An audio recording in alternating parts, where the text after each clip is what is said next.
বাদে তোমাদের সামনে একটা মিনি ব্লগ শেয়ার করলাম। তো আজকের আকাশের ওয়েদারটা না খুবই সুন্দর। তো তারপরে আমি স্নান করে ঝটপট রেডি হয়ে নিলাম। আর আমার গলার ভয়েস শুনে বুঝতেই পারছো কিনা যে আমার শরীরটা একটু খারাপ।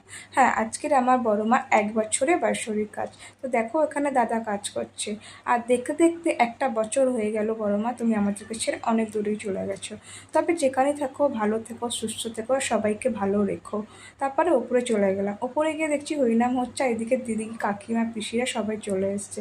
তারপরে আমাদের এখানে রান্না হচ্ছে। আর এবছরে বড় মার কাছে বেশি কিছু আইটেম হয়নি, তো বেশি লোক বলাও হয়নি। তো শুক্তো করা হয়েছিল, ডাল, বেগুন ভাজা, আর একটা নবরত্ন টাইপেরও হয়েছিল, বাট ওটা কী সেটা আমি জানি না।